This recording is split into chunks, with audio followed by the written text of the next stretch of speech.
दोस्तों पीएफ में एक नया अपडेट आया है 6 फरवरी 2026 में, जिसके बारे में बहुत सारे लोग मेरे से सवाल कर रहे हैं।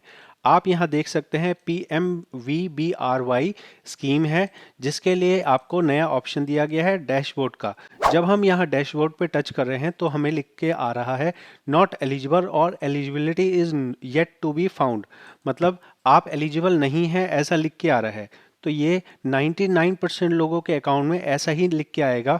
इसकी क्या वजह है? इसकी ये वजह है कि ये जो स्कीम है, आप यहाँ स्क्रीन पे देख सकते हैं, ये इस स्कीम को कहा गया है प्रधानमंत्री विकसित भारत रोजगार योजना।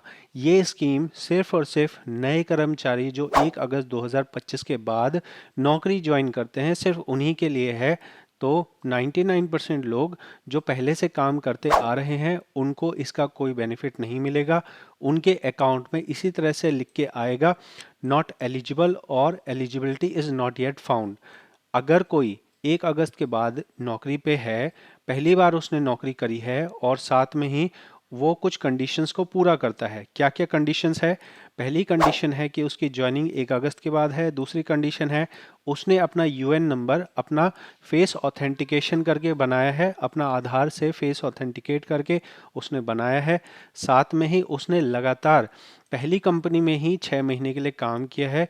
इसके साथ में उसने अपने आधार कार्ड वाला जो बैंक अकाउंट है, आधार बैंक में लगा हुआ है। साथ में ही बैंक को एक रजिस्ट्रेशन करना होता है, जिसके लिए आप देख सकते हैं कुछ इस तरह का एक फॉर्म बैंक में जाके भरना पड़ेगा, जिससे भारत सरकार सीधे तौर पे आपके अकाउंट में पैसा डाल सके, जिसे डायरेक्ट बेनिफिट ट्रांसफ़र कहते हैं।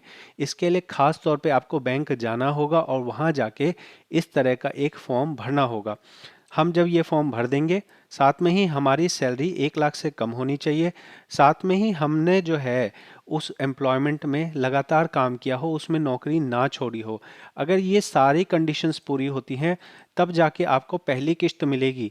ये पहली किस्त कितनी होगी? पहली किस्त होगी अधिकतम 15,000 आपको दिया जाएगा पूरे महीने के हिसाब, मतलब मैक्सिमम 15,000 का बेनिफिट मिलेगा और ये 2 किस्तों में मिलेगा। 7,500 7,500। अब अगर किसी की तनख्वाह मान लिया 12,000 है, तो उसको 15,000 का बेनिफिट नहीं मिलेगा, उसको 12,000 को 2 हिस्सों में डिवाइड करके मिलेगा, 6,000 और 6,000। ठीक है। ये 6,000 लेने के लिए ये सारी कंडीशंस होनी चाहिए। जॉब आपने करी हो, साथ में ही आपकी कंपनी रजिस्टर्ड हो इस वाली स्कीम में। तो इस स्कीम में रजिस्टर्ड होना भी ज़रूरी है। सभी कंपनियों को ज़बरदस्ती इसमें रजिस्टर्ड करवाया गया है। तो आप नॉर्मली आप इसमें रजिस्टर्ड होंगे ही।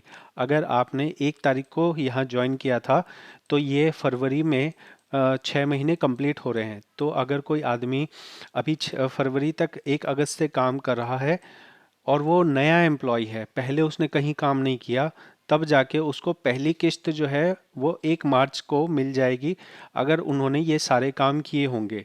तो अगर हम फर्स्ट इंस्टॉलमेंट ले लेते हैं, सेकंड इंस्टॉलमेंट लेने के लिए हमें 6 महीने और उसी कंपनी में काम करना पड़ेगा। अगर आपने नौकरी बदल ली या आपको नौकरी से निकाल दिया गया, तो आपको ये वाले बेनिफिट नहीं मिलेंगे। सेकंड इंस्टॉलमेंट के लिए आपको अपना कोर्स कंप्लीट करना पड़ेगा। एक यस नो वाला कोर्स होगा, 12 महीने की किस्त जमा होगी। पहले आपको बेनिफिट दे दिया गया होगा, उसके बाद आपको सेकंड बेनिफिट भी मिल जाएगा। तो इस तरह से हमने इस ऑप्शन के बारे में जान लिया, जहाँ पे हमने सारे बेनिफिट्स क्या हैं और किन्हें मिलेंगे और क्या करना होगा, ये सब कुछ जान लिया है। अगर आपको ये वीडियो समझ आई हो, कमेंट में बताइए। मैं यहाँ पे आपको सबसे पहले जानकारी दे रहा हूँ और वीडियो बनाने से पहले मैंने इसको स्टडी किया है और उसके बाद ही आपको वीडियो बना के दे रहा हूँ। समझ आया हो तो ज़रूर हमें बताएं कि आपको कितना अच्छा लगा ये वीडियो। बहुत बहुत धन्यवाद।